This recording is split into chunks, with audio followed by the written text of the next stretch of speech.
There is a whole world of companies that does not exist, that will exist in 5 years, that doesn't need a better model than what we have to do that. There will be literally an entire 10 times of an internet built. Prompt engineer workflow building to achieve specific result for a very specific group of people is like the next internet. The whole funnel is this. I get like 1 million LinkedIn impressions a week. I got Taylor sending 150,000 cold emails, and I'm spending $10,000 a month on retargeting ads on Meta. And that leads to 30,000 unique website visits, 2,000 free signups off of that, 250 paid accounts at $230 a month. I'm so credible as a SaaS founder. Even if other people are sharing more valuable stuff, my stuff's more credible. A SaaS CEO building a SaaS selling to go-to-market teams, right? You will have that if you start posting on LinkedIn because your concern is acquiring customers, and so is your audiences, and you're building tools for them. How many people follow Tesla versus Elon? For all startups, the best thing you can do is build distribution before product.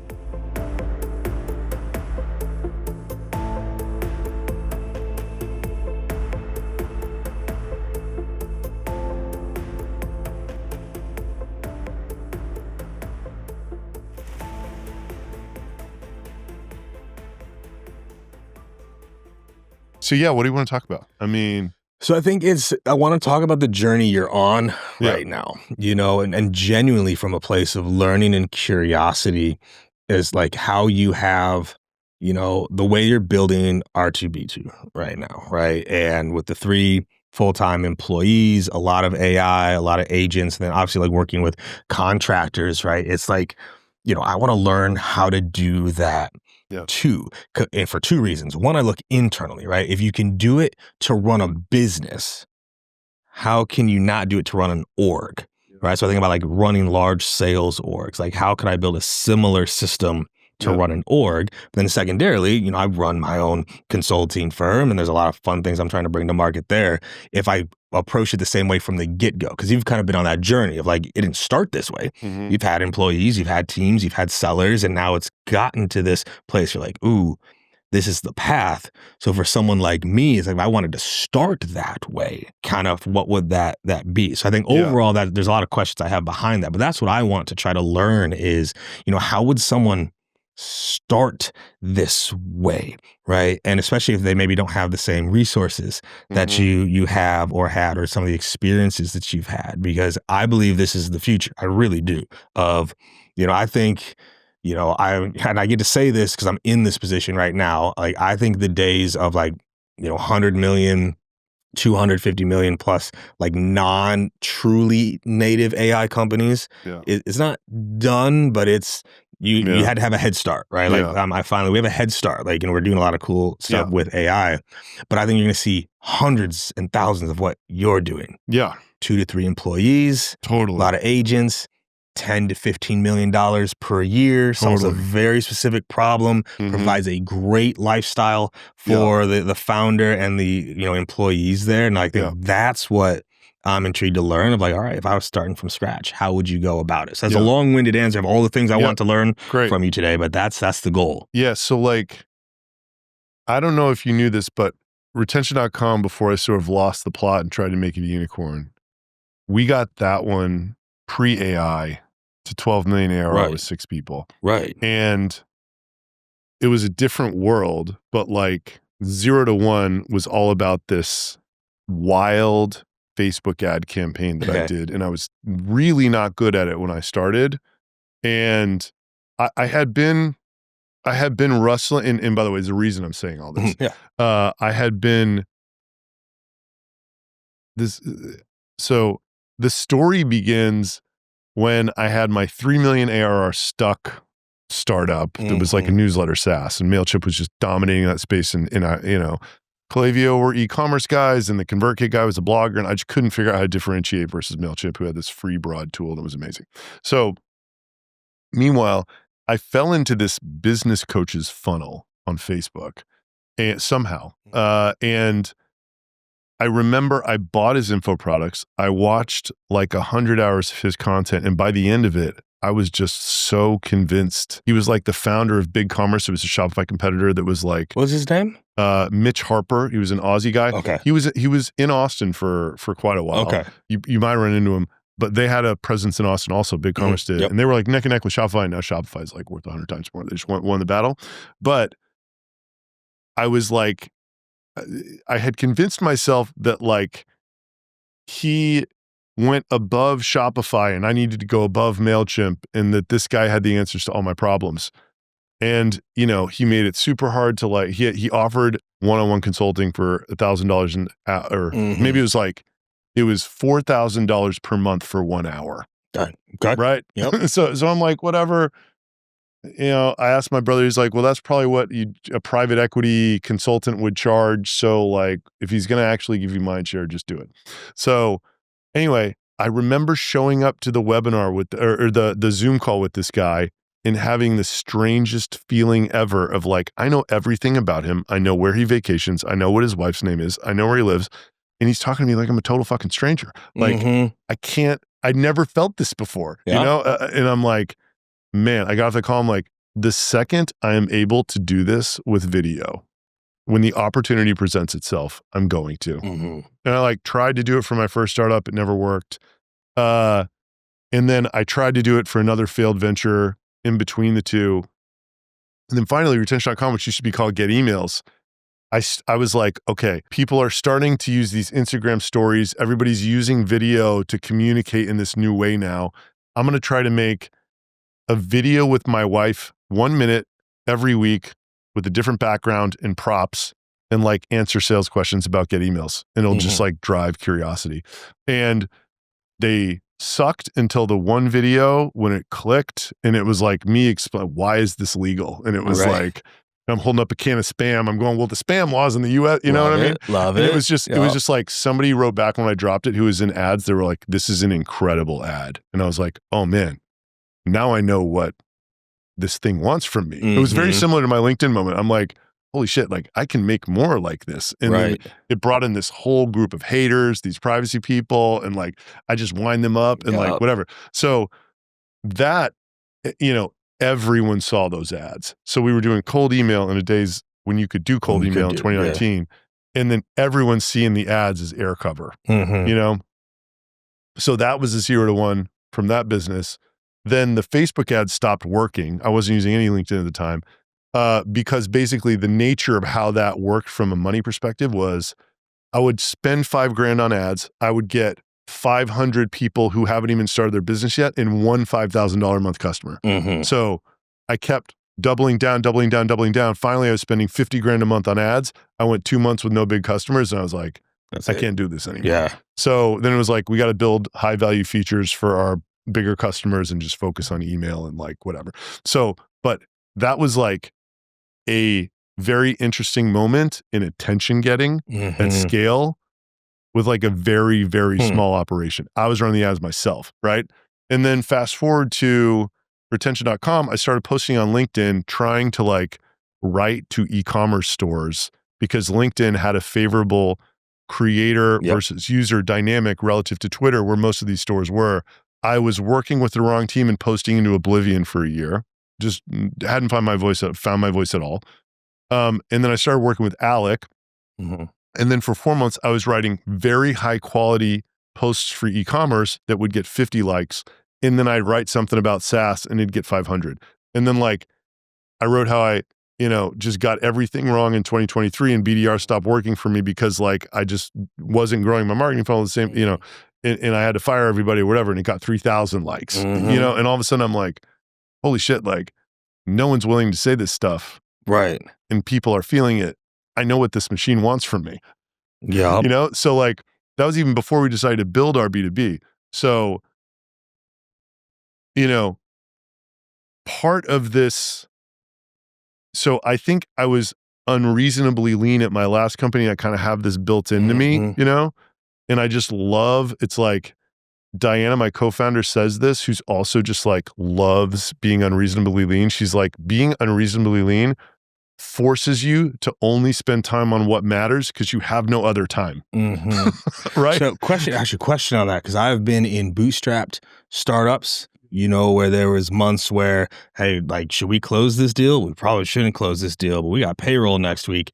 Yeah. all right, let's go close this deal. And Yeah. like to that level to, obviously venture-backed startups. And what, there's a middle ground to be found. But one of the things that I still remember from like the early bootstrap days that I also felt that like it like restricted creativity. Yeah. Because you were so lean, you were so like, oh, well, that's Yeah. going to cost money, so I can't even like come up with those ideas. Like, so how do you walk that balance of being lean, but not restrictive? Where like, all right, I'm lean, but it also means I can't do anything because I'm too lean. Yeah. So I think that my ego has been tempered in the past 2 weeks because I asked one of my serial entrepreneur friends who has exited multiple businesses, and I'm like, would you ever start from zero again? And he's like, I haven't started from zero since I was 18.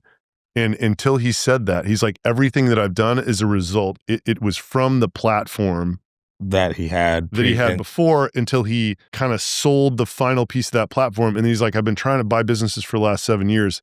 I'm not a billionaire. I have like whatever, like $50 million. So like, I can't afford to overpay for a great business, and all the cheap businesses are cheap for a reason. So he's like, I just want my last business that I sold to be rich. And I realized that was the wrong goal now, because if I would still have it today, I would have more in the bank than I do now, and I would still have this great thing. So, but the point of that story was, I think it's disingenuous when I say I only have 3 employees because of what I wrote yesterday, right? It's disingenuous when I say I bootstrapped 6 million ARR, because there's no way if I were starting RBDB from scratch that I would be paying Alec $12,000 a month for LinkedIn consulting. I know those consultants. I saw that list. I was like, bro, like, I know what Taylor costs. I know what that. Well, those guys are doing work for free because of this thing that I did, right? In exchange for 1 post a month, right? I don't do promoted posts, but these guys, if they work for, so that's how I like, even my, like the only brands I do, I use the product. And generally even some like I pay for the product. And it's like that was the only promoted ones that I do. So that makes a lot of sense. Like I know Taylor's sharp, so sharp. So anyhow, I don't think that I realized that even my unsuccessful first company was still generating $1.5 million of profit per year. So with Get Emails, we could afford to do this crazy shit, and by the way, I have this like very, I think I'm wired for the attention economy, because I have this belief that like fortune favors the bold. If I can be outrageous, and this is like not even how I am in my personal life, but like the sixth sense opportunity presents itself, I'm licking my fucking chops. I'm calling the lawyer and being like, what is the worst thing that can happen to me if I post this cease and desist on LinkedIn? Like, that was so good. And he's like, maximum, they drag you into a lawsuit for 2 years and it's going to cost you $400,000. I'm like, there is no question that that's worth it. Done. Absolutely. Even I'd run that math. Like, exactly. I can do that. So like, I'm just wired to see the world in this way. And like, and I got friends that are just like, doesn't it like upset you when these people are just like hating on you in these comments? I'm like, no, man, I think it's amazing. Like, I just know that it's helping the algorithm, right? And it's funny because you, as a creator, you go on that journey where when you first start, even like the smallest little comment is like, oh God, like you're like, ouch. And by the way, like, I felt it too. And I talk about this with people often, like when they start their journey, it's like you have to get through the first 50 nasty comments. If you can make it through the first 50.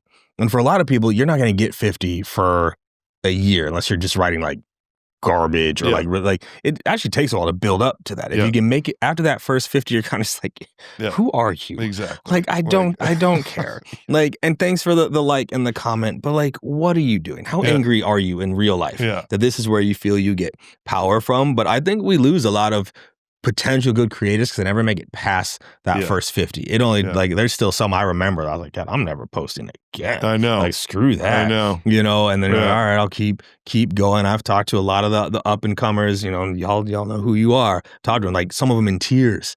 Like, I'm like, hey, that's all right. Like, you're going to be okay. Keep going. So interesting. Because you do. We talked about like the comment to content type approach. And so I like the concept of not starting from zero either. Because you're obviously not starting from zero in terms of knowledge. You're not starting from zero in terms of like revenue and know-how. You just kind of keep stacking, decisions. So, okay. but I think like I have, and at this point, it's like I got the resources to do anything. I'm still unbelievably judicious about what we pursue, right? So like I had a conversation with Varun at Clay about this.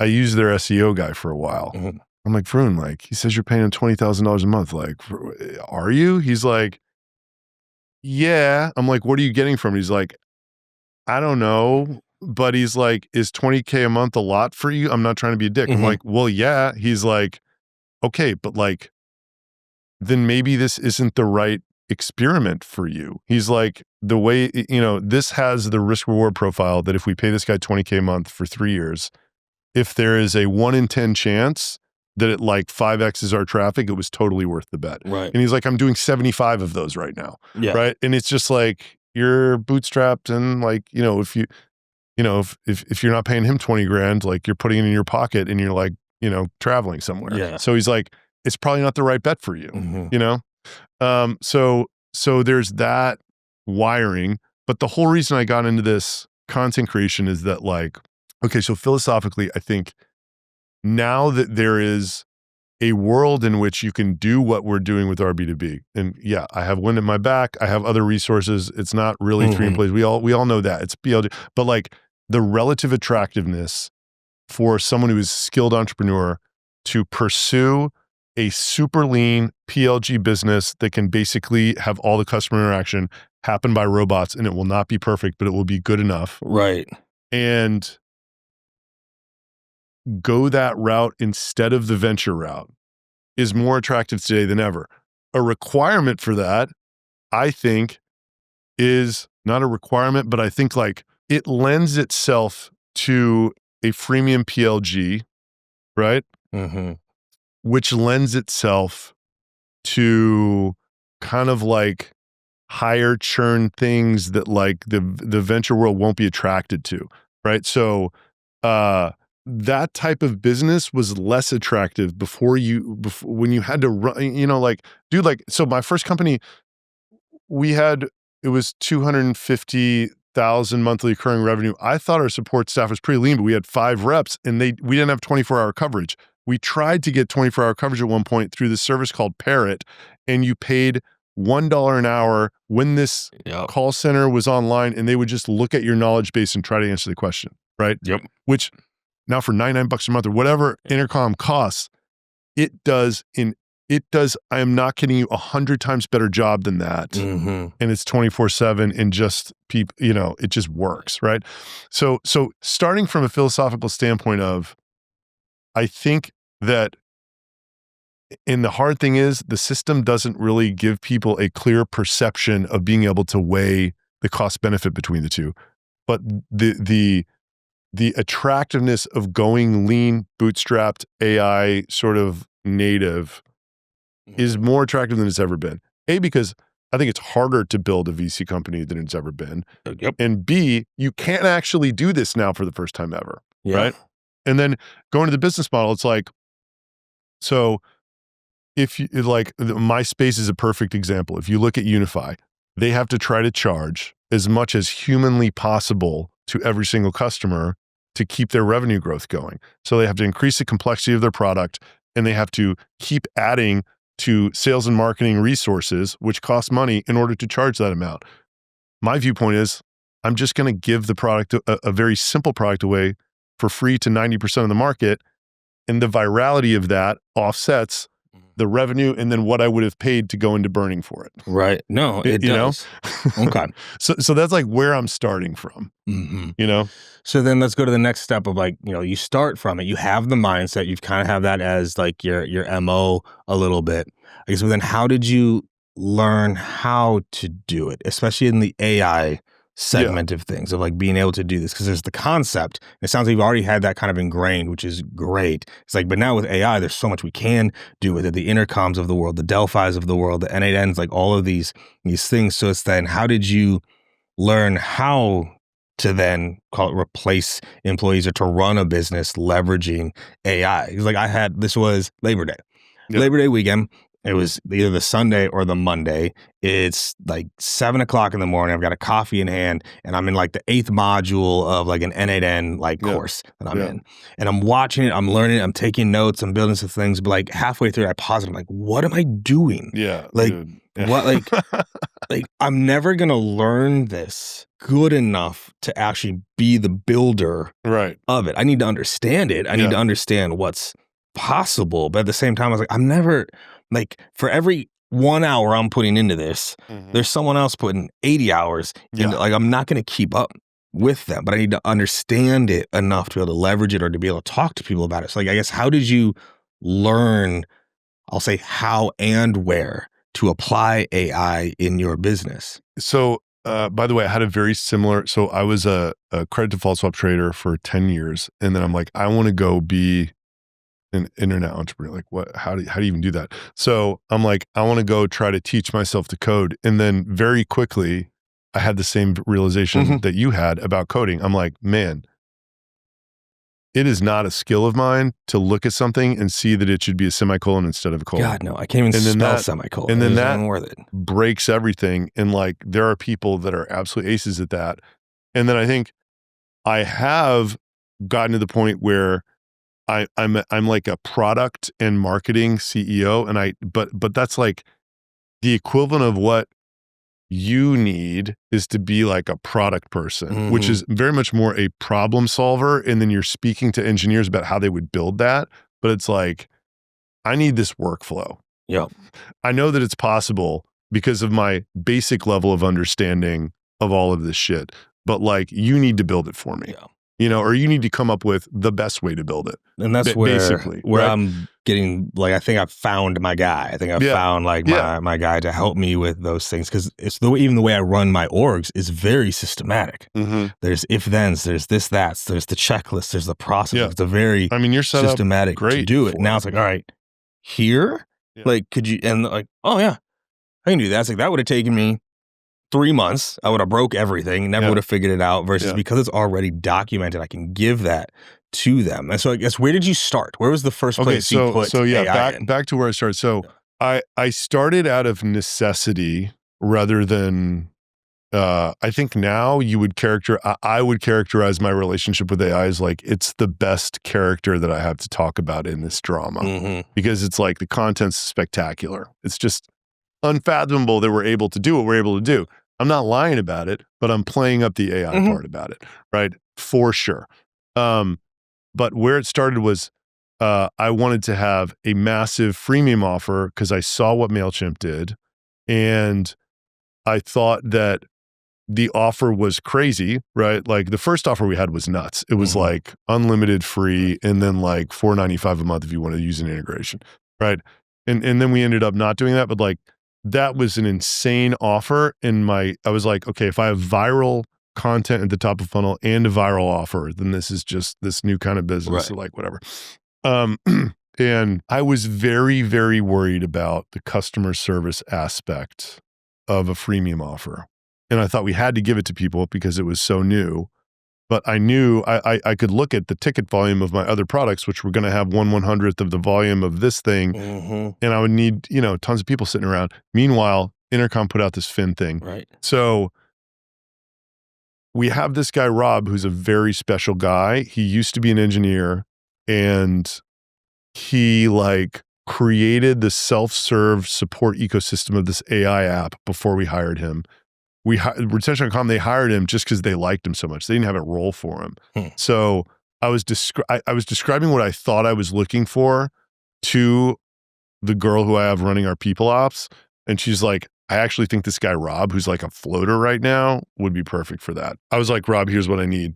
Like, we need to get most of these questions answered by some sort of bot, AI, or just like a workflow bot, right? I don't know how to do it, but like, whatever. He's like, sick, I'm on it. So I love those people, by the way. So like, just the cool. I got you. Sounds perfect. Yep, I'm on it. Yeah. So he, it was a person to role to opportunity, perfect fit. If I would have put anybody else in my org in that seat, it would not have gone as well as it did. Because when we started 18 months ago, Mm-hmm. was not good. Right.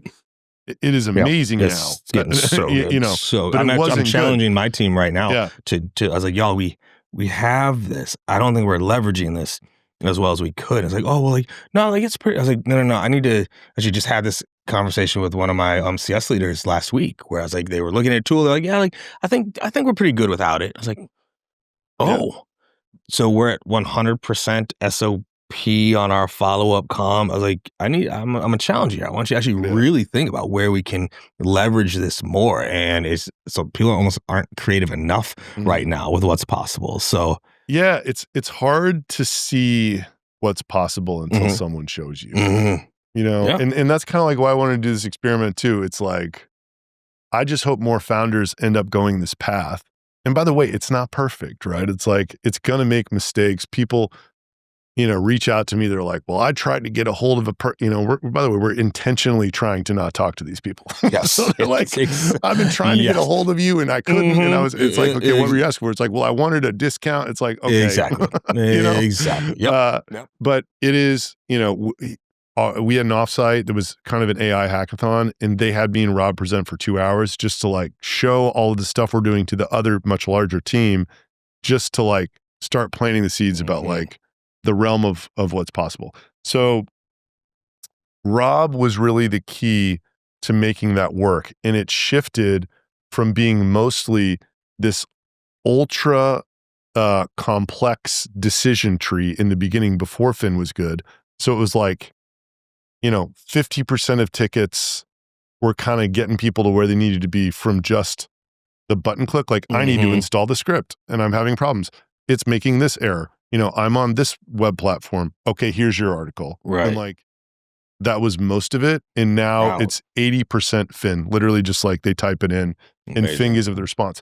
So if you ask Rob why, so Finn has improved a lot as OpenAI has improved, but he is just psychotic about this doc thing. So it's like the perfect org to be completely run by AI has every single long tail contingency explained in a document. And then if that were to be the case, then the only place where you get fucked is when somebody cannot clearly express themselves. Yes. Right? Yes. So like, Finn has this amazing feature called guidance where you can basically tell it like, if the person is being vague, ask for clarity in these ways, right? And then like you have common patterns of how people are vague in your situation, and you're like, when you get this, make sure to ask them for more clarity in this way. Do you remember the movie iRobot with Will Smith? I think it's called iRobot. There's that where I think AI right now for so many people is at right now. You remember that scene, like the professor gets thrown out the window by the robot, and he's got his little hologram. Yeah, the hologram pops up and you can talk to it. But if you ask it a question it doesn't know, it's like, I'm sorry, my answers are limited. You must ask the right question. Yeah. And I think that's why so many people aren't getting as much out of AI right now, is like, because they don't even ask the right question. Right. Even like, you know, simply down reps, like, write me a discovery script. Yeah. And no wonder it's not going to be any good. There wasn't anything to it. And that's what I think, like with Finn, a lot of these tools, it's getting now to the point of like, no, that wasn't even a good question. Yeah. Let's try again. Exactly. Let me pull this out of you a little bit to give you what you actually want versus just answering it, you know, out the gate. So I love that. The documentation of everything. Yeah. I mean, it's just crucial. And the like to do there is, I mean, as I explained, Rob's a special guy. Like he's been at this for almost 2 years now. We have like 400 support docs that have incredible clarity. He made a custom GPT to run everything that he writes through to optimize it for Intercom Finn based upon what they say Finn wants. What he would say is, you don't need to start there. Just start when someone asks the same question twice in a day, instead of answering the question in a ticket, write a support doc and send it to them. Right? And if you just do one doc a day for 6 months, you're halfway to where we are. Right? So it's like, love that. Don't have to like, you know, the journey of 1,000 miles starts with one step, but it's like this commitment more than anything else. It is the commitment and internalization that like your life is no longer answering customers. It is creating the body of documents that is training this model, and then making sure that like the questions that are being asked are getting answered in the right way. And then when they're not, figuring out why, and whether you need to fix it with big picture guidance or like a pointed, okay, when this gets asked, say exactly this. So I think you mentioned this in one of your posts about like how much time you spend either per day or per week training. Like, I guess like training the AI. So like reviewing what it's saying and giving it tweaks. What does that actually look like? So I think that's another piece that people miss. It's like, all right, I got the documentation, so I gave it to it. And they see the 10, 15% of answers that didn't go well, and they just abandon it completely. What does that look like for you in terms of reviewing what the AI is doing and updating it, improving it so it gets to where it needs to be? Yeah. So for context, I want to give, a picture of the throughput of our business, because that's really the amount of time you're going to spend doing it is probably proportional to what's going through. So we get, the whole funnel is this, which is I made a post about this last week too. I get like 1 million LinkedIn impressions a week-ish. I got Taylor sending 150,000 cold emails, and I'm spending $10,000 a month on retargeting ads on Meta. And that leads to 30,000 unique website visits. We get 2,000 free signups off of that. So that's a 6.6% conversion. We get 250 paid accounts at $230 a month. So that's 12.5%. And then of those 2,000 signups, we have 1,000 people initiate chats before they sign up with the Delphi clone. Okay. Right. And then after they sign up, we have another 1,000 people initiate chats about getting the script on or whatever with Finn. So for Delphi is external, Finn is internal. Yeah. Okay. For 2,000. And the reason I did that is because it's influencer led. My face is on the website. Yeah. It was part of the gimmick and Delphi's not as good. It's not as good at all. The reporting sucks. You can't give it guidance. It just kind of blows. But like RB2B is so simple that like there's only 5 questions people ask. It's like, does this work internationally? Can I see your SOC 2 docs? How does pricing work? Like, what am I supposed to send? So 2,000 AI answered tickets per month right now. I haven't checked with Rob recently. I now know what Delphi is going to answer incorrectly, and I know the volume of that. Okay. There's one thing in particular that really bothers me. If a high volume customer asks for pricing, no matter what documentation we provide it, since in 99% of other places it says we give 40% resolution, it calculates 40% of their volume and tells them that they should be on a $30,000 a month plan. When in reality, if you have a ton of traffic, you're only using RB2B for the highest intent people. Right. And no one ever ends up paying that much. In the history of, you know what I mean? So it's like, we created documents specifically about it. I tried to add, and this works, I think, to some extent. When people ask about pricing, I added a high volume section. It's like, well, it'll probably be 5 to 10% because you'll only put it on high intent pages or whatever. But like, I know it's going to answer that wrong. And I don't know how to change it with Delphi. I think I could change it with Intercom, but I don't think I can change it with Delphi. I talk to their support. So like, it's going to answer that wrong. It gets a couple other things. Really, besides that, the only people that it doesn't nail the conversation with are being assholes anyway. So like, I tend not, so like, I'm kind of embarrassed to say this. I haven't even logged into the thing since last Thursday. I don't even look at it anymore. Yeah, you just let it ride. Right? So that's sales, and nothing gets escalated from Delphi because it's not, sales. It's not sales. It's guidance, it's inbound question answering, right? Do you use it for the follow-up as well? It's like if they inbound or if you have the forum and you do like the Delphi Pro, you can proactively like text as well from it. Do you use it in the follow-up? So I think our PLG sign-up has such low friction that I don't need to. I think anybody else that has a higher lift or perceived time to value in their sales flow probably should. Okay. But again, this is like part of this, it's like we're almost making business decisions to lend themselves to using these out-of-the-box AI tools better. Yeah. Right? So that's my view on that.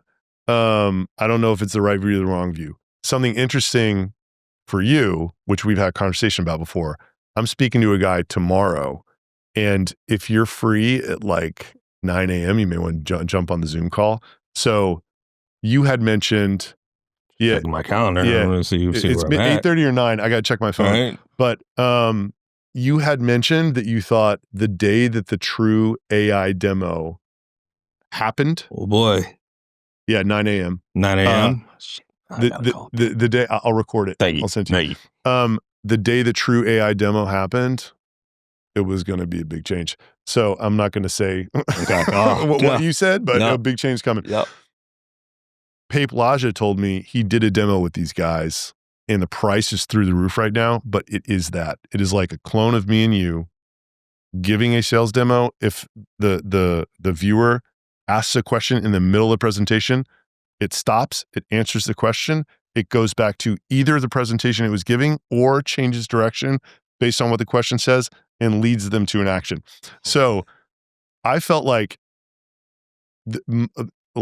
just the sort of ethos of the feedback that I got on the AI stunt that I did was, man, people actually, when I say it's giving demos, they actually, even though our B2B isn't a product that needs to be sold, they want that as my clone is giving demos. Yeah. So I'm going to pitch these guys on being part of the build in public and getting visibility through me adding that to our B2B. And I think there's stuff that it can do really well that our current thing doesn't do. Like, people really want to know, it's like, what are the most successful people at RBB actually doing? Do it. They right? want the so do. Like, they want the how of it. Totally. I've talked about this on podcasts a lot, like the evolution of sales. Sales used to be about the what. You didn't know what was out there if you didn't talk to a salesperson. Quite literally, you didn't know what was out there. You didn't know what existed. You didn't know what products until a salesperson showed you. Then it went from what to why. So you knew what was out there, but now you need a salesperson. I'm like, well, why? Why do I need this? Yeah. Why? So it just turned into like, the challenge of the education, the why, like the why-based selling. We've evolved, or we're trying to evolve. We haven't made there yet, to the how. The what's out there. The why for a lot of products is relatively, here's why you would need this. Now they know, like, how though? Like, how would I use it? How would I implement it, and how will I get the results from it? That's what people care about. I think that's also too why a lot of your content resonates, especially like with founders, is it's founder to founder selling. It's like, I'm a founder, you're a founder. Okay, here's how you do that. Oh, all right. Yeah. Let's go. Like, there's a couple brands I've worked with over the years where they bring me into like deals. It's like my close rate on demos is like 90%. Yeah. But also my demos are 25 minutes long. Yeah. It's like, yo, tell me about your team. Got you. Let me show you how I use this. This is literally how I use it. Here's my instance, my setup, my connection. Let me show you how. They're like, okay, yeah, I like that. Boom. We'll do this, so that's what's going to be very interesting if you can get like a how or demo element in there, because that's what people are hungry for. Is they get the what of your product, they get why. Yeah. Now it's like, well, but how? Like, how exactly am I going to leverage this to get the result that I want? So that's going to be good, man. I know. It's just, I can't wait to see, because like, it's expensive right now, but it's not going to be forever. It's probably within months. Well, and it's funny because back to Varun's comment, expensive compared to what? Right. Right. We're talking 20 exactly. G's a month. We're talking 50 G's a month. Yeah. It's not even that. It was like $15K setup fee and then like maybe $7K a quarter, but for like the smallest business. So, I don't know. Yeah. But still, that's one seller. Yeah. That's the cost of one seller to potentially do what 50 sellers like. Oh, God. Think about it. Man. here it comes. I know. Here Comes. It's so wild. But, but again, what's it going to take to run that thing? Exactly what I just explained with Rob. It's going to take somebody who has the brain for this, right? It's like, okay. You know what I mean? Yeah, it's this like gives a me different question, though. So it's like, Clay's spinning up this whole go-to-market engineer role, right? There's going to have to be somebody like Rob who is like behind the scenes to make that work correctly. So, because dude, it's like, another reason I think I'm able to take so much risk with AI is because I'm playing this volume game, and there's not really a lot a ton at stake for each individual interaction, right? If you start selling, even doing qualification on 6-figure deals, it needs to be correct 100% of the time. Your margin for error is so low. And actually, as you described, it made me think of this. Like, how do you, what I think makes you unique in this a little bit is like you obviously have a very strong breadth of knowledge in called the nuances of a business, from CS to sales to support to onboarding to product. If I'm a founder coming up, I may not know anything about CS. Yeah. It's like, how do I build the documentation to make this work? I may not be a good seller. So how do I create the documentation? So I guess, how do you think about that? Because I think this is back to your point of like not starting from zero. You're not starting from zero now. You've been in business, you've run business, you've done this. So you kind of have an idea. I made a post about this a month or so, I don't even know, it all blends, a month or so ago. I was like, you should never put AI on top of a process you haven't done manually. Yeah. Like, you've run 100%. manual CS orgs. Yeah. So now it lets you do AI. You've run manual support orgs. So like, if you haven't done that, because how would you recommend someone learning some of those best practices in those areas? So like, and this is where it gets sad to me, right? Like, you and I are playing at a very high level in our respective games. That's a result of incredible amounts of dedication for very long periods of time, being lifelong learners, being super curious, all this stuff. Absolutely. It's no mystery when I talk to you about why you have gotten to where you've gotten, because it's the same way I did. Right. Right. I think that's why we connect. It's like, all right, I get it. School of hard knocks, right? Like, so, a potential sad thing about AI is that it may make it to where if you already have this existing skill set, you get amplified by 1,000,000x. But if you're asking me, what is a founder who knows nothing, how do they get that? Well, it's like they can't, and it's like, well, you gotta somehow like learn all of this, right? Well, I was talking about this actually with one of my managers. So we were just at a conference, and a question got asked at the conference. I actually raised my hand to answer. They just didn't get to me, in the line of things. And all of our team was at this conference, like, Katie, you should answer. Like, I was in line. I was ready for it. And I was like, I already hit them up. We have a follow-up call to show. I mapped out an entire strategy plan for them to like what the question was that they were asking. I was showing my manager. So they're like, how long did that take you to do? I'm like, I don't know, 15, 16 minutes using, Cloud and ChatGPT. And I said, here's the difference in like how I think people like you, people like me use AI versus others. I'm not trying, I don't go to AI to make me better. I'm making AI better. I already know what I want. Take what I want and now build, like I'm telling it what to do more often than I'm asking it, what should I do? And I think that's where people go wrong. So they're like, write me a good, onboarding system. I'm telling it what a good onboarding system is. This is how it is. This is what it needs. This is where it goes through. This is how it needs to look. This is where it goes. How often it needs to happen. Go map that for me. And it's like, I think people, they need to learn the nuances of these things. Because if you go to AI to ask AI, what documentation, how do I handle this escalation? And you don't know how, it's not going to give you a good response because it hasn't actually done it yet. So, okay. I think I have a reasonably contrarian view about the future, the next 5 to 10 years about AI in general. This could be totally wrong, but I kind of think that the breakthrough has happened at the base layer, like the HTTP, www, whatever. Like, there is no way that in the next 18 months, AI gets as good at writing an email as the improvement that happened in the last 18 months. It would be impossible to make that level of improvement in the next 18 months because it's already as good as it can get. It's not going to get, maybe it gets 5% better, but like it's, if you give it someone's voice and you ask it to write a persuasive email, it'll give you 5 different versions that are excellent, right? Yep. So, and it's up to you to decide. So where I think there will be literally an entire 10 times of an internet built are incredibly, and you sort of alluded to this, incredibly narrow verticals of a combination of software and prompting that taps into this tool to create a result for someone who doesn't learn to prompt themselves. In that whole internet, it will be, millions of smaller companies, 100,000, 500,000, 5 million of revenue, with hyper-specific use cases that probably all of their users, if they went to a blank ChatGPT screen, they could get the same thing. They just don't know how to write the prompt. Right. They don't know how to build the workflow. So it's like prompt engineer workflow building to achieve specific result for a very specific group of people is like the next internet. It gets built on this really wide, totally amazing tool that I don't think it's that no one knows how to use it today. I do think that's the case. That like the same 1% of people who can start a business are the only ones who can prompt appropriately, right? Yep. So like the rest of people don't know how to use it today.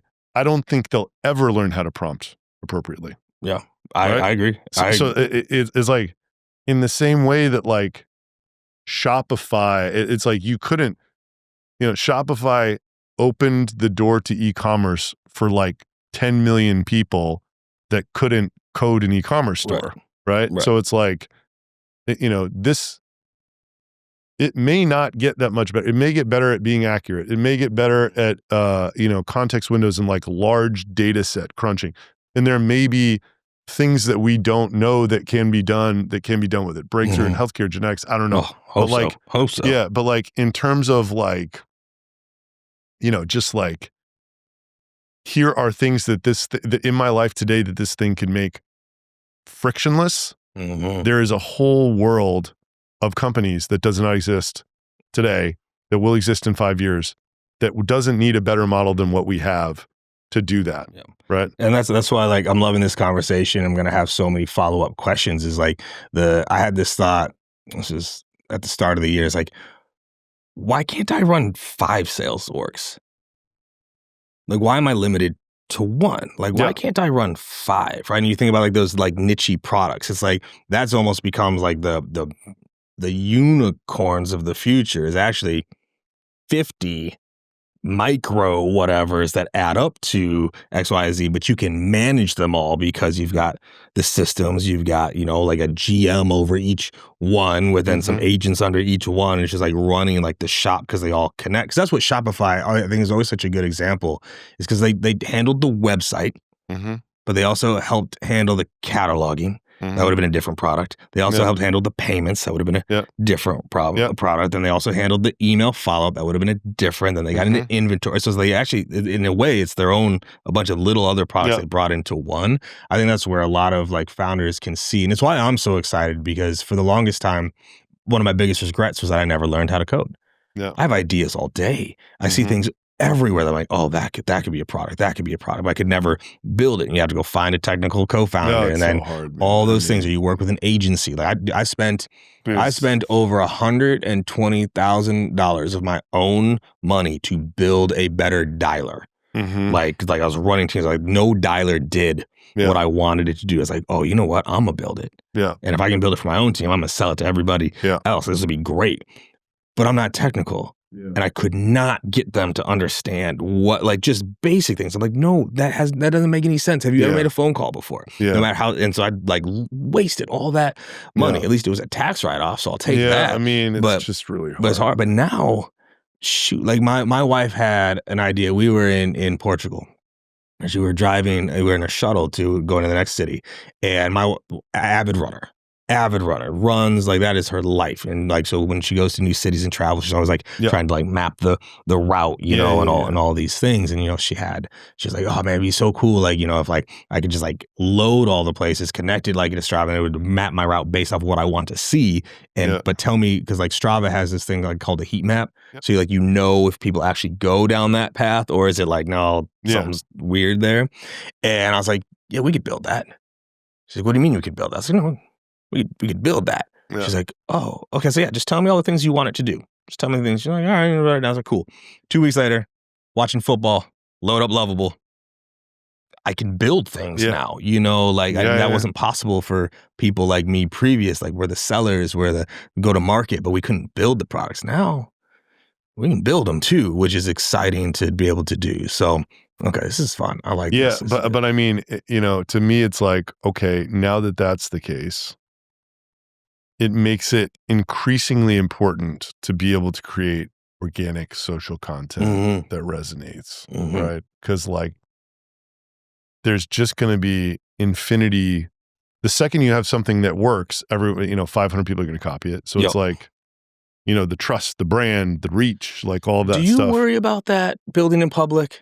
Like I Dude. I worry about that a little bit with is this why I think like even like the bigger like the unicorn gets tougher? It's like because if you build in public, people see it, they're like, oh, that is a good idea, and I can go build it in a weekend. But if you have the brand, is that the moat? It's like you already have the brand. So interestingly, and I think I mentioned this earlier, it's like with our B2B, we were the only one for 3 or 4 months. Then there were like 10 people with the same value proposition as us, and they now no longer say website visitor identification on their website, and they have all moved on to something bigger and more complex.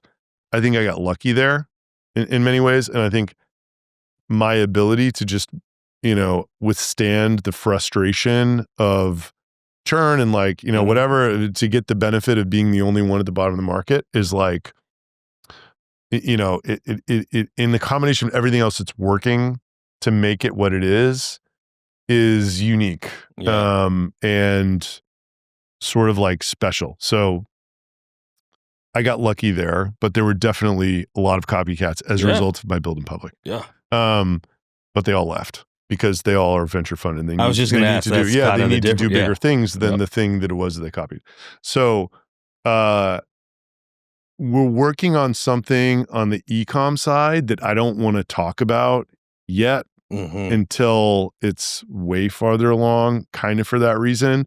Because, I have Tate, who's my CTO, and he's working on our B2B with me, and he is so fast. And then we have a team of engineers at retention.com.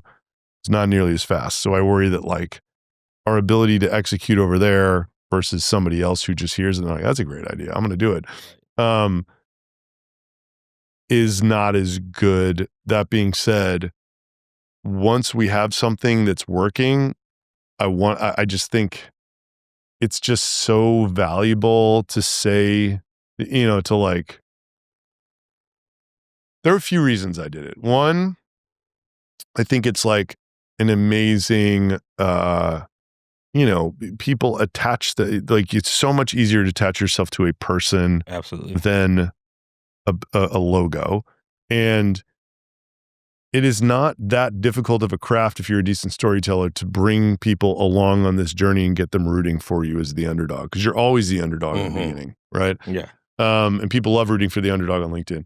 I had this other problem with my company where if I describe to you what it does, it is inherently untrustworthy, just the words that I'm saying. Right? It's like, I'm going to identify the anonymous people on your website and give you their contact information if they don't fill out a form. It's like, well, what else are you doing then? A little bit.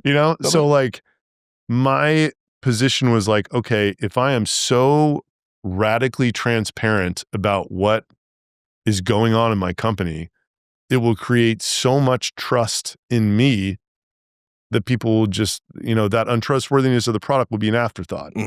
So that was like, That was a big reason to do it for me that some other people may not have. And then now that I'm doing it, it's kind of like I'm doing, and then there's this other part of it where with our B2B in particular, there was the author platform audience fit where my audience was actually the buyer of the product.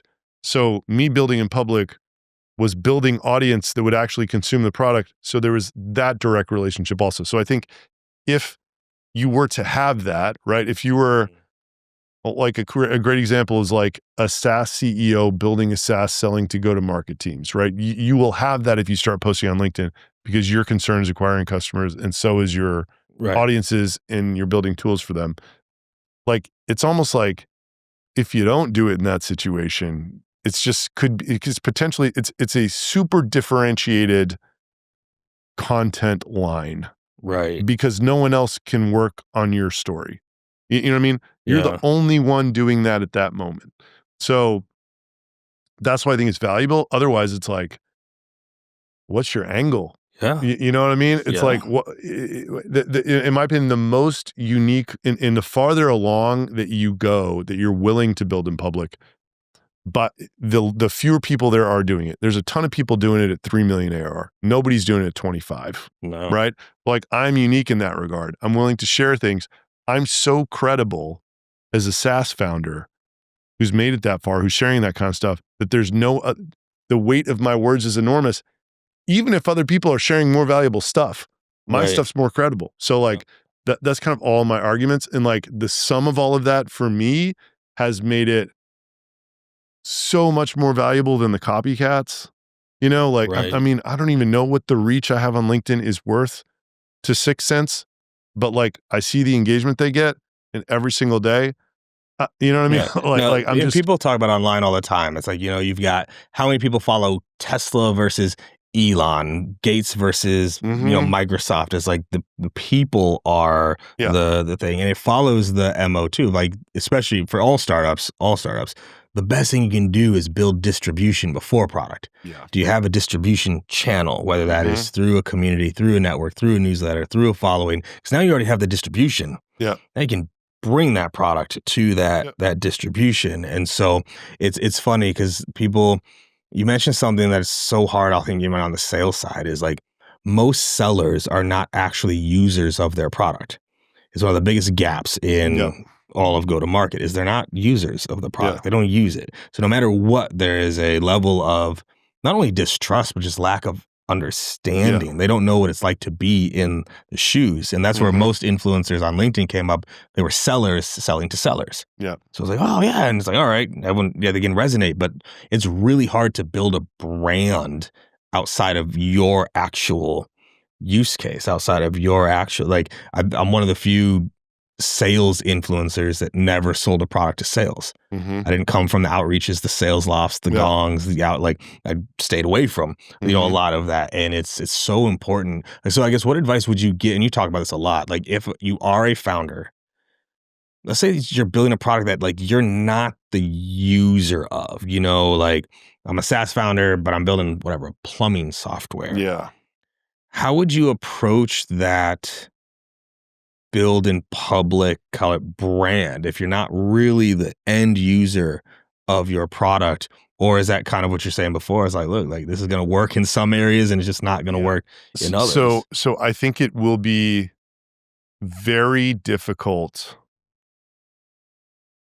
to reach that level of authenticity that I'm able to reach with my audience if you are just not the persona. That's what just jumped at me. Is like you have the flywheel there of like exactly. But by the way, like this is not how every company will get built. I just think that if you're talking about how to do this, and like more and more companies like mine will emerge every day in this new world, because let's call it the Kardashian effect, right?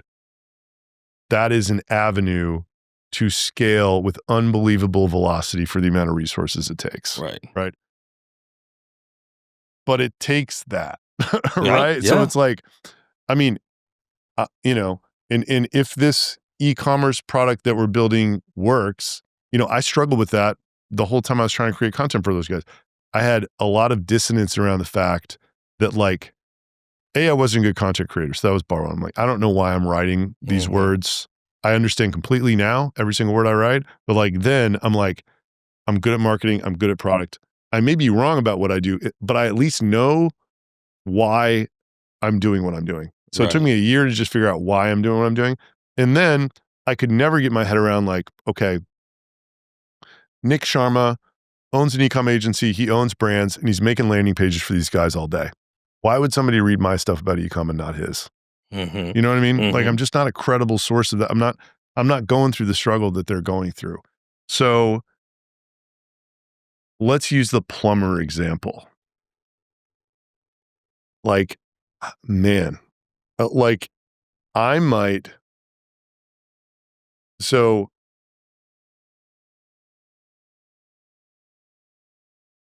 and I might try to convince one of these guys to literally let me be his intern like one day a week, but literally, and just bring cameras, right? And just like, I feel like that would probably make your product so much better anyway, but like I might, it sounds totally insane, but I might literally try to do that. When I was a Service Titan, Service Titan, it's what I think made them so unique and strong. So Ara and Vi, both of them incredibly brilliant individuals, very smart, hardworking, but their father was a plumber. Yeah. And so they had that and they built it for him. And like, so they've always had that backstory of like, for the trades, from the trades. Yeah. Like, it came from that, and they understood it. When I joined Service Titan, my cousin, Mark, he was a Service Titan customer at Prodigy Plumbing. Like, he owned a plumbing.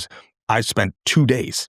I was like, Mark, let me come in and just see, like, okay, how do you run your shop? I want to sit with your office manager. I want to sit to like understand that day to day. And I came back from that like, yo, like, our messaging is not what it needs. Like, we don't understand what their day is like. Like, we need to adjust those things. And so, like, I've always thought about, too, if you can't be the persona, you got to go get one. You got to go get one who is the face of your company. Help them build their brand in a way around it is, I think, another potential there. If you can't be the plumber, you got to go find one. And be best friends and make them that face or that brand of it as they go through it. And another thing I've been thinking about, which is very similar to what you're saying, it's like, okay, if we get another product market fit, spurt with a new S-curve with this new ecom product, I'm hoping that in a similar way that like Clay and a lot of these lovables and stuff, it's like, if you can create a product where there's like agencies or individuals who can brag about what they've done for other people through showing the product. It's like, oh, I used these 3 data categories and it had this lift. And that content gets them customers. Then stoking that ecosystem is unbelievably valuable. And it's the way that you can do it without being the persona. Another way I was thinking about was like, after I see how well this guy's able to write me YouTube scripts, not being me, but just using my information, knowing what a perfect YouTube architecture is, and then using AI and my voice to nail it. I was thinking about like, would there be a way where I could find like, kind of like, like a fledgling mid-20s Shopify store owner, and I'm like, I'm gonna pay for a YouTube consultant. It's like the entire generation wants to be YouTubers. So it's like, I'm gonna pay for your YouTube consultant to build in public and I love that. Use my thing. Help someone else build in public. 20% is gonna be about my tool. 80% is gonna be about you building your personal brand as someone who's building a YouTube, a e-com brand in public, and I'm gonna pay for everything. Well, what would that be? Built in public as a service? I don't even know what that would be. I love that idea, because that is, you're taking someone, so that is the persona. You're putting all the resources behind them, so they can build in public. And if they have, someone like you in their corner, they're gonna succeed and do better. And you could even do that with 10, 20. Like most of them, they'd be down for that. You build a community of like building public. You could build a scholarship for that. Like apply for the whatever ecom. We're gonna help you build in public. You're gonna get these resources and these toolings, but here's what comes with. Oh boy, I like that. Yeah, I mean, that's playing chess. Yeah. There's a lot to, there will be a lot of, if that ends up being something that I try to do, I already know that it will be a very long and painful road until I arrive. All of the stuff that I described to you about my struggle with YouTube before this moment, which it makes sense to me why it would work this time, and it may not still, but like, I get why it would work. It's like, my words, cherry pick content that's good for YouTube, using this as precedent, but like a perfectly architected YouTube script, like a perfectly architected LinkedIn post, right? Like, I get why that would work. That was not what I was doing earlier, right? But like, it's going to be a lot of pain trying to figure out what the end product is for that. I have a lot of questions on that for you too. I'm just curious, why it's not an add-on to what you're already doing. Maybe it is a little bit, but it doesn't sound that way. I just thought, have you ever run ads to your LinkedIn? So like Facebook ads, just to drive people to like a piece of content on your LinkedIn to get them into your LinkedIn atmosphere. Never have.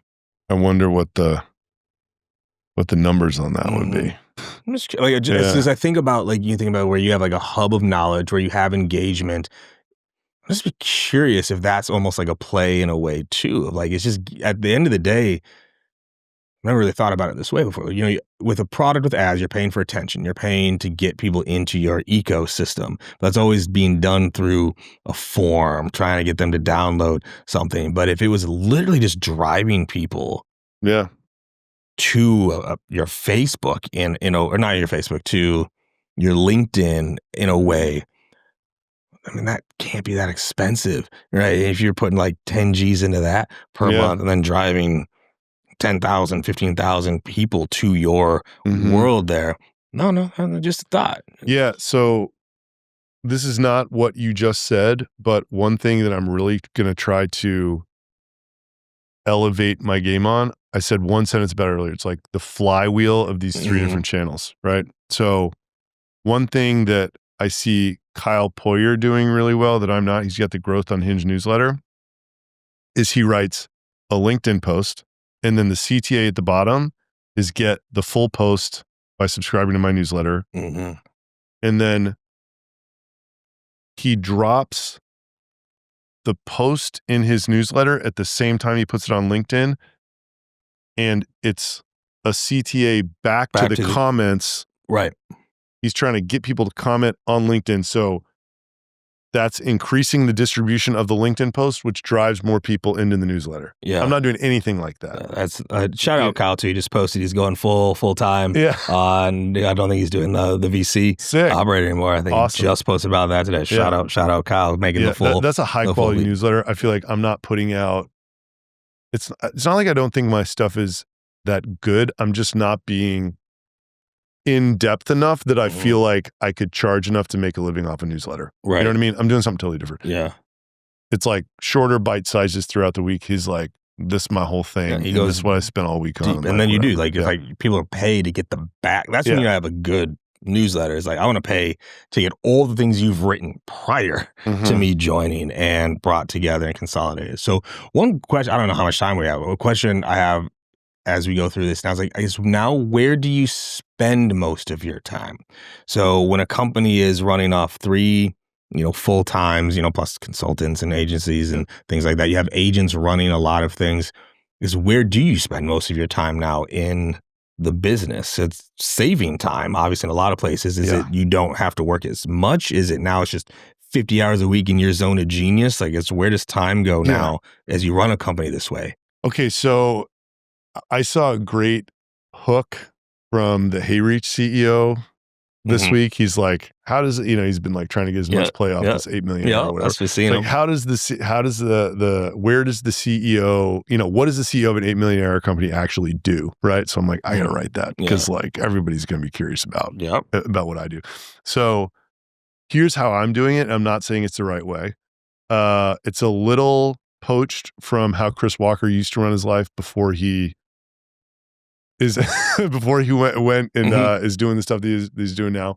So my entire Monday, I have 4 one-on-ones. One is with Rob. Okay. I do a one-on-one with Tate that's not a formal one-on-one. He's the CTO of, it's on Thursday, but one-on-one ones with Rob. And then 3 are with people who run retention.com. Okay.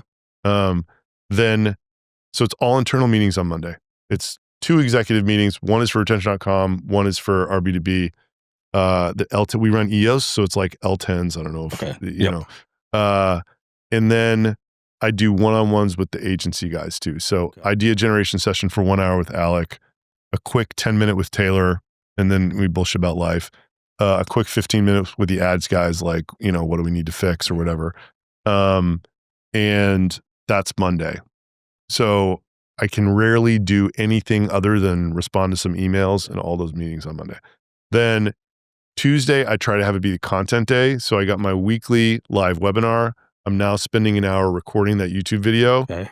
And in an ideal world, I would be writing 3 LinkedIn posts. Okay. And then getting them, with Alec on Monday, I try to get to hook, like final version of hook and rough idea of body on, and always have up to 5 or 6 posts that I can choose from and get it flowing.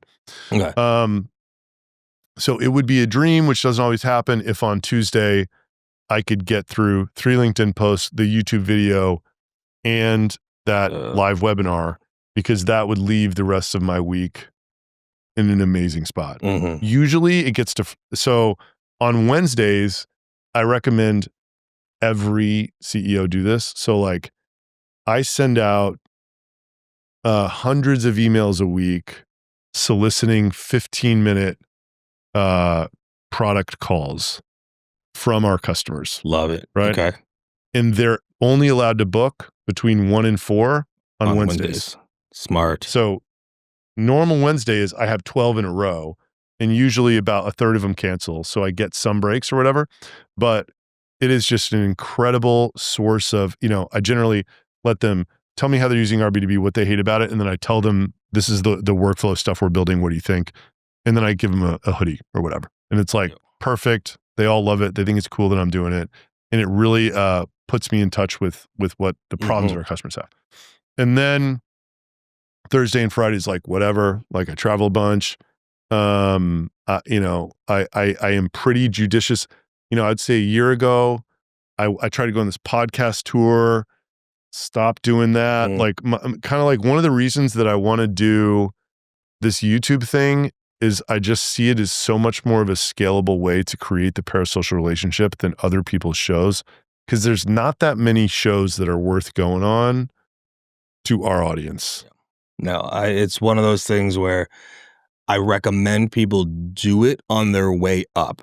Yeah. But then eventually we're getting invited to the podcast to help them grow their shows. It's not providing the other way around. Anything here. And it's like, so more often than not, I'm a no at this point. And then sometimes I'm, all right, I'll do this one. But it's literally just out of the, by the way, like I'm talking to you 10 out of 10 times that like, you've asked. Oh yeah, like, right? Like when you hit me up, it's like done. Like whatever. Yeah. But like, I'm doing a show. I'd love to have you on as a first guest. It's like, I'm not doing that anymore. And I can't so I was doing a lot of things last year that were taking a lot of time and sucking energy. One was that, because I just have, it's like, it was just constant. And then I was trying to do this one-to-many Russell Brunson sales model where I was wrapping info product with SaaS product and trying to get people to buy that. And it just didn't work for me like it did for him. Interesting. There was like not an alignment. The alignment of the people that were drawn to my community, it was not the same as the buyer of RB2B. It's the same as a free user of the RB2B. But not like, yeah. And then also this dynamic of like, I think if you're Hormozy, if you're Greg Eisenberg, if you're Russell Brunson, you're selling to this band of people to where it is absolutely enormous. Yep. And you can use a paid funnel to sort of do that motion. No. There's not enough people. There are not enough SaaS founders on LinkedIn to like do that. And then if you go to Facebook, it's like kind of, you're selling vapor at that point. Do you speak at a lot of conferences? I was doing that for right. I feel like that was where we actually first connected. Yeah. I was like, I don't think I've seen him. Like I haven't done hardly anything. Yeah. This so year. like, I kind of like, I thought that was an important thing to do, and I think it is on the way up. And now, man, I just, it's like, if Pavilion wants me to speak at GTM and it's in Austin, I'm like there. If they ask me, if they come to me at this point and they ask me if it's in Nashville, I might go. If I have nothing else going on and I really feel like there's some people I want to meet there or whatever, right? Or I can come up with an excuse more than just a speech to go. If they don't reach out, I don't even know the event is happening. Yeah. That just happened. This just happened with me. Funny enough, and I've emceed their conferences multiple times. I've spoken to a lot of them. People are like, oh, you going to I was like, I don't even know when it is right now. I have not spoken at a single conference this year. Yeah. And normally I'm at least 6 or 7. Yeah. The only one I've even like been a part of was the Chili Piper one. Yeah. In Arizona. When was that? March? It was March. Yeah. Right? So that's the only one I participated in. Even Inbound. I went to Inbound, but I worked all day in the hotel room and just had the after sessions with some brands. I didn't even go to the conference. I just worked all day and then went to the after sessions. You know, it's fun to do on the way up, but eventually just like, what am I getting from it? All right. And okay. Like, and then I think it depends on what type of business you're running also. So like, you know, it's so funny. Like the guys understory who are running my ads, they're like, are you going to go to inbound? I was like, when is it? They're like, it's right now. Yeah. I'm like, no. Well, like, I love it. I can always tell when a conference is going on. She's like, get all the text messages like, yo, are you here? I'm like, where's here? Yeah, exactly. Like, first of all, where is here? They're like, oh, like, and then they're like, oh, I'm at XYZ bar. Like, no. Where is he? Like, where are you? Exactly. Like, oh, I'm at inbound. I'm at Dreamforce. I'm like, okay, I'm not. I am in Austin right now. And I'm like, so those guys go and they close business. They like have a concrete ROI. It's like we show up, we have meetings lined up in advance, and like we get a 10x on our $3,000 that we spent getting here. Like no questions asked.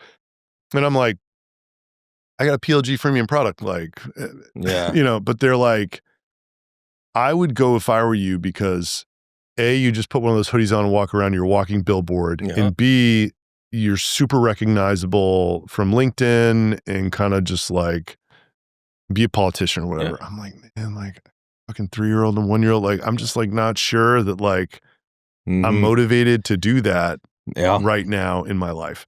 Now, if that ecom product plays out and I got to go, you know, rattle the cage of the Shopify ecosystem again, like that is such an event. Like I understand what I'm going to get out of it because we're going to be doing $50,000 deals with people. That's different. And like, if I can show up and I can facilitate that just by me being there, then it's a much more compelling use of a trip. But I don't know about you, man. This travel thing is like harder than it used to be, and like it just messes about your sleep and like this whole nutrition thing. You know, it's like everything I'm trying to do, and I get dialed in Austin. It's like you throw me in some hotel in Boston, and it went out the window. Oh, it's done. You know? It's done. And like and anyone that like knows me too, like I'm not a social butterfly. I don't like to work a room. It's not like I don't like small talk. I don't enjoy it at all. I like this type of contact. I like 3 people at a cigar lounge type of event. Like I don't love that presence. So it's like, you know, all these conferences do, like I go, you know, I muster up the energy, I shake some hands, I do the thing, I present, and then I'm gone. Like I'm back to the hotel. I'm finding like some little speakeasy somewhere I can go hide and like do my work, because it's not the most enjoyable experience. I enjoy the delivery of content. I enjoy teaching. I enjoy like trying to share insights with people. But all the other stuff around, I'm like, no, like I've done this now. You know, like it's okay. And I got this other part of, you know, this thing that I'm doing where it's like, I haven't introduced this into the storyline yet. And me talking about like this, I just want people to listen to this because I feel like so few people appreciate that I just view the entire thing that I'm doing through the lens of the story that it's telling. And like I'm making business decisions and life decisions off of the quality of the story that's going to come out of it for this whole narrative, right? So like, I want to almost introduce this bootstrap versus VC. I don't go to conferences. Like during inbound, I'm going to selfie on the ski lift or whatever. You know what I mean? Like it's just like there's another way to do this.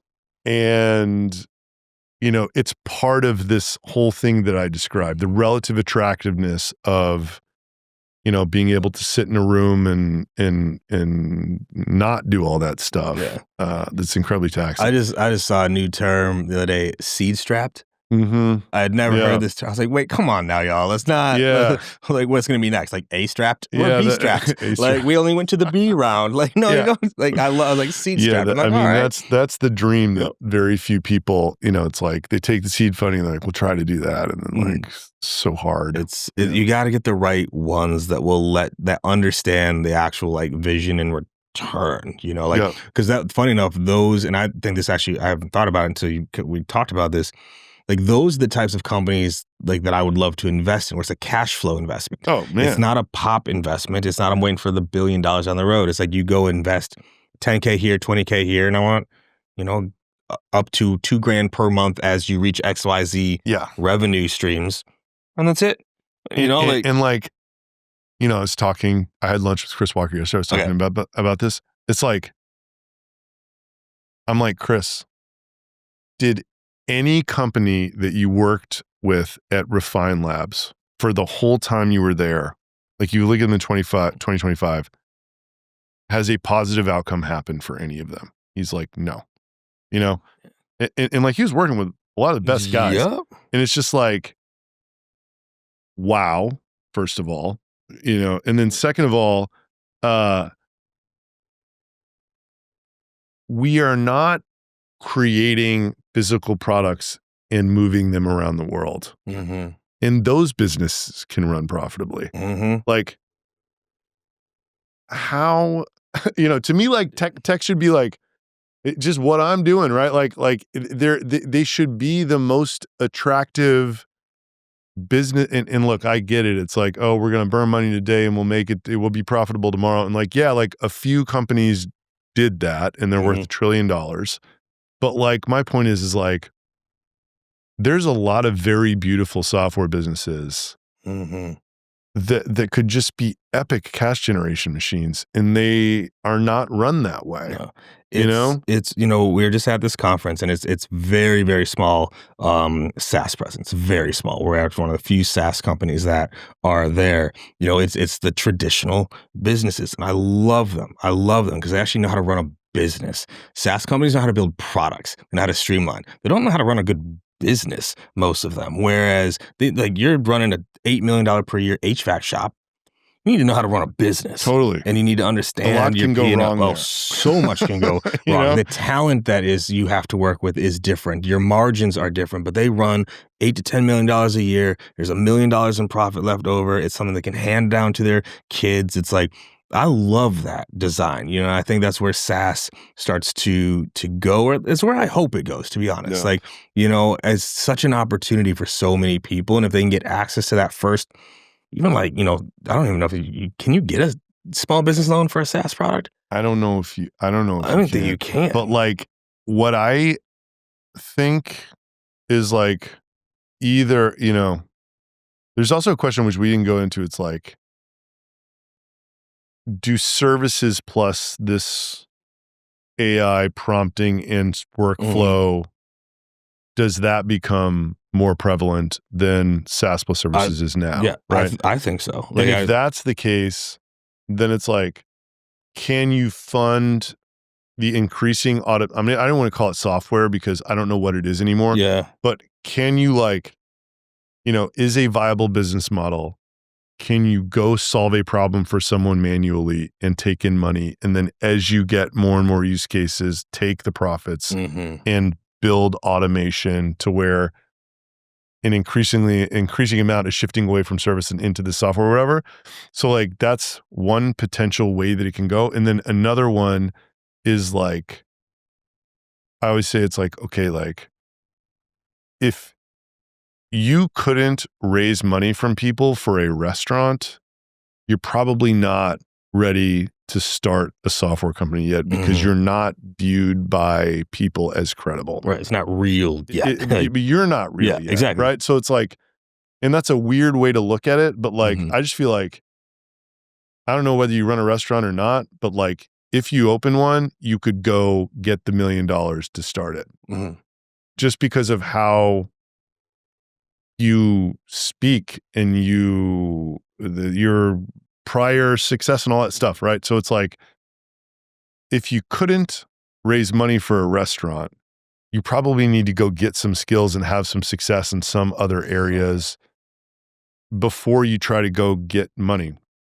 If you could, then that type of person will actually let you do what you're talking about, right? So long as you keep institutions out of your cap table, then raising money, in my opinion, is not, you need it to come from somewhere. It's either going to come from another service you're providing or savings or friends and family or institution. I just think the longer you can stay away from institutions, the longer you can stay away from investment capital, full stop, the better you're going to do financially. That's just the reality. Institution is basically a death sentence for almost everybody. I mean, it's just a sad thing, you know. Yeah, I don't know how else to say it. It's a challenge. This is gonna. Yeah. I know that, like, this is my last run. I know it. Like, I'm in that world. Like, this is my last run. You know, and like we have good investors. We have solid support there. But this is my last run, and I know that. Like, I stepped back into the world. And I got out. I did the consulting thing. I was like, I'm not done yet. Let me go do one more of this absolute chaotic process of trying to build in this world, because I didn't feel like I was done yet. But I'm still like, I've got shares in some very successful companies that I have not been able to exercise yet. I have not been able to actually leverage. I had this thought the other day of like, what is the bar for a successful, call it founder or VP CRO? Is it an exit? Because less than 1% of them ever do. And even of the 1% that do, that exit doesn't necessarily mean it was I love some of the exit stories they get told that I know the back end. Oh, we exited, we got acquired. Oh, for how much? Yeah. Because I know the revenues of the company that acquired you, and I know how much you've raised. It's not pretty. You didn't walk with anything here. Like, you get to put exit on your title on LinkedIn, but it's a dangerous game. It's a dangerous game to play. And that's why I just love telling the story of this bootstrapping. You know, contrary to like what it seems, I do not like bragging. I do not like, yelling about like, look, it's great content. Talk about how much money you're making, and I'm sure people can back into it or whatever. But like, the reality is, okay, so I've achieved some scale of 25 million ARR. That's a fraction of the size of the stuff that you've worked on in the past. But like, my co-founders and I, every quarter, it's a little mini exit. Exactly. And it's just exactly. And boom, it's boom, what's interesting. And it's like that was always my goal, because my other co-founder's boss had this like 30 million bootstrapped, 30 million top line, 20 million bottom line thing that he was a founder of. It got stuck at 30 million, but he owned all the equity and it was stuck there for 10 years. So like, incredible, right? And I was just like, man, that looks like the life. Like, I've seen a bunch of different paths, and I've never seen one as good as that. So yeah, I try to tell this story because I think it's actually much easier to get to where I've gotten than to create something that is several hundred million of ARR. I know it's much less stressful because, like, promise you that. I talk to people, right? I remember I had this coffee with Jason, the CEO of Orem, and I'm just like bitching. I'm like, oh man, we're stuck. Like, I got no product market fit on one side, churn on the other side. It's just like, ugh. And he's like, well, what's your revenue? I'm like, we hit 25.2. We're back down to 24.8. We'll probably get to like 26 by the end of the year. He's like, you making money? I'm like, we'll probably do like 13 in profit. And he's like, dude, I'm at 26. I'm probably going to get to 30 by the end of the year. My investors constantly send me blog posts about Clay and how they will never, in my revenue range. He's like, I've raised 50, which is not a lot compared to some of my competitors, but in my revenue range, it's totally unacceptable. It's basically a donut for them. I'm on the road at least once a week. I have an executive team of 8 people, and I'm hiring more executives. This company, Nooks, who was a customer, copied everything that we're doing, raised $70 million with 2 million ARR, and now they're systematically taking our customers. So I'm having to spend even more to like defend this churn. He's like, I think you're living the dream. I'm like, well, I can't even believe the words I'm hearing right now. Absolutely. And he's doing better than most. Yeah, exactly. And I know everyone has different goals and different desires. They have different upbringings that cause these things. And it's, I wonder about it often. It's like, I don't know what people are chasing sometimes. It's like, what is that thing on the other side of the rainbow you hope happens after an exit if you can just live your exit?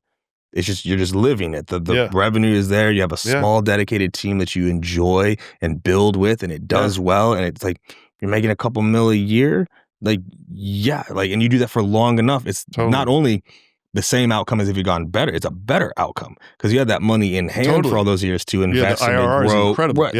to do all that. And it's just, people chase these I don't know what it is. The unicorn, the accolades, the all that. Like, I would love to ring that bell, but I've also done so much work over the past 3-4 years. I've disattached from that. I do this because this is what I do, and I do this because I'm good at it and I enjoy it for the most part. And I'm gonna do it to that point, and then that's it. And I will be like, all right, like I did my run, I did my 15 years in this, and I'm gonna now build something of my own this type of way. That's how I envision it. But then also how we opened, it's like, how do I even run my orgs this way now? Like, I'm in it now. It doesn't mean I have to wait to do these things. It's like, how can I run my org?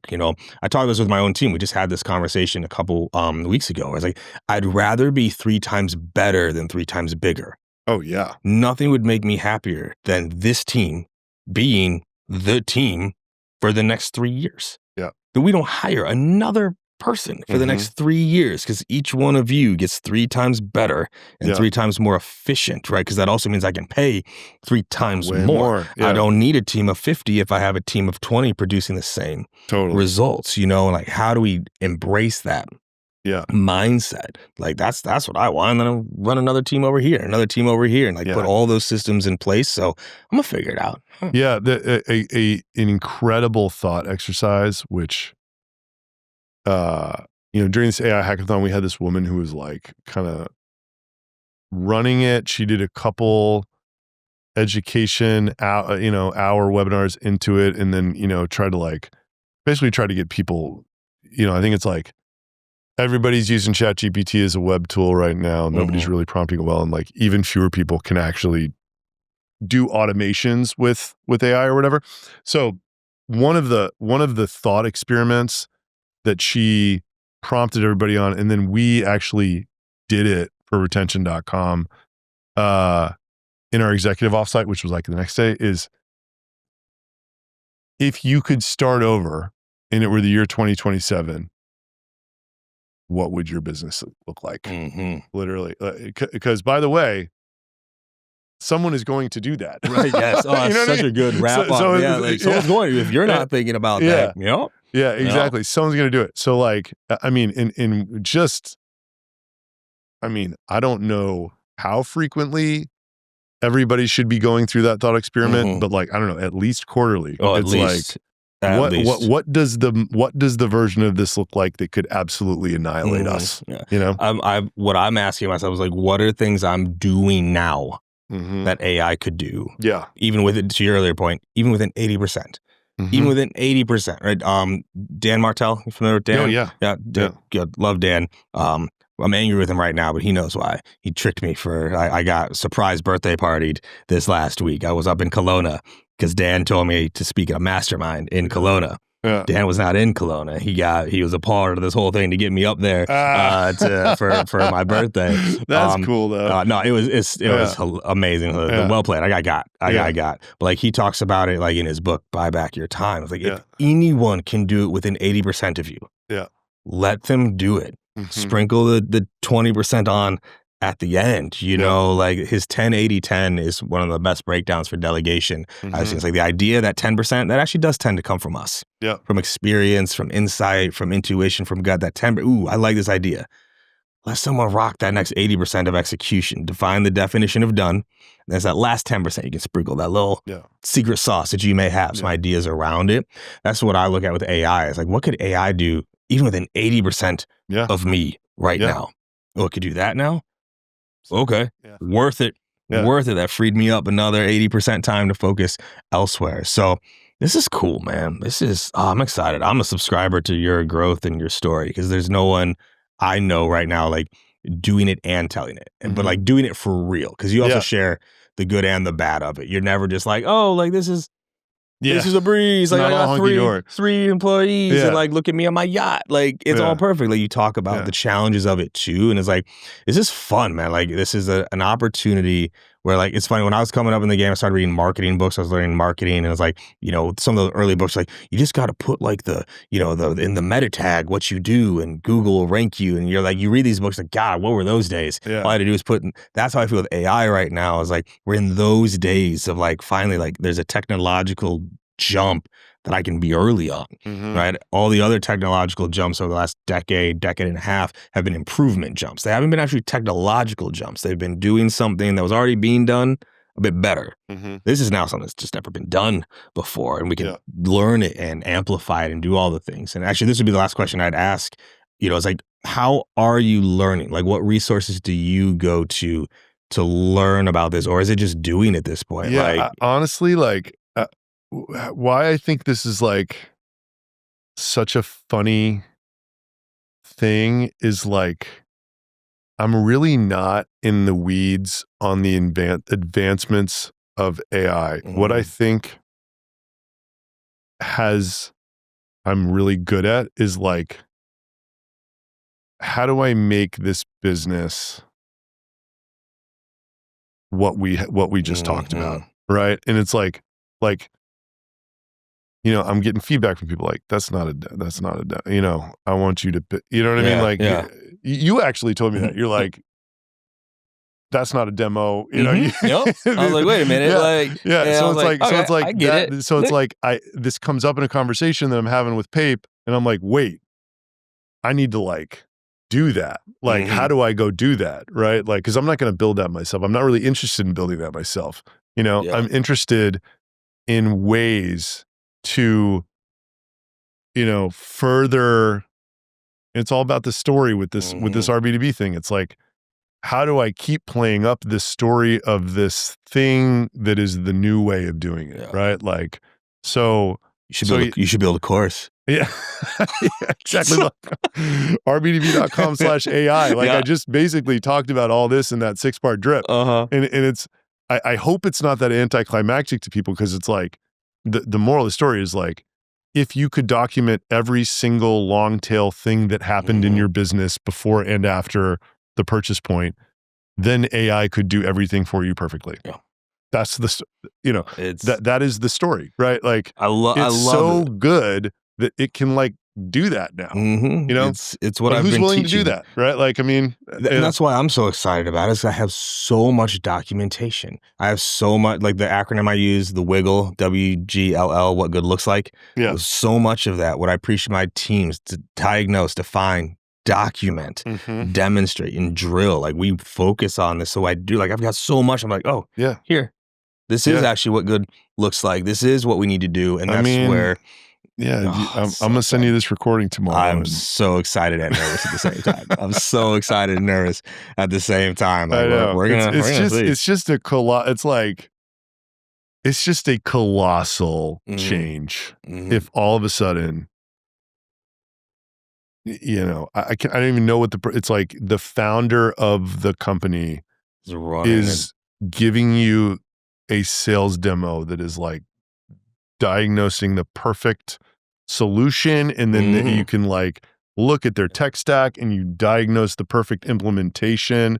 It's crazy, it's like so wild. Here's what is going to make, and to your earlier point on all this, is if it's the founder giving the demo, it will also have the founder's stories and context. Yeah. And that is worth so much if you're selling founder to founder, of like, it still has your stories. It still has your, actually, this reminds me, when I was building retention, like, it'll have the stories behind it too. And it's not just the demo behind it. That's why in all companies, if you're not doing this already, if you're not your persona, if you have your persona internally, they need to join demos from time to time. Like, I'm working on a plan to have our CFO and our like head of finance joining calls and doing outreach. Yeah. Like, I want my head of finance reaching out to other heads of finance. Yeah. Look at what I'm doing with this. This is how I literally use our own product.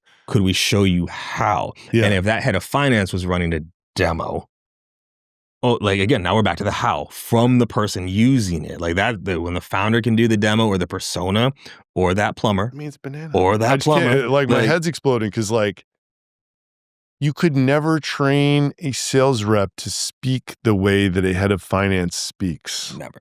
Right? Never. Like, to use those words. I have paid, customers to be on demos. I've run this experiment. Oh my God, does it work well? Yeah. Because they can speak to the how. They can speak to the how. And it's not how you do, like people do like referrals. Like, no, I'm paying you to be on demos. I want you to join this demo. And people are like, oh, well, doesn't that create a conflict of interest if they're being paid to be on that demo? It's like, there's no greater conflict of interest than a salesperson that doesn't use their product. Yeah. There's no greater, like you're selling data security and infrastructure. Yeah. You don't run a security team. Like there's no bigger conflict of interest there, right? You try and hope to educate them on what they need to do, but persona to persona selling, that to me is the last leg of sales before we're just in a much darker place. Like it's just the last leg. But maybe it's a brighter play, you know.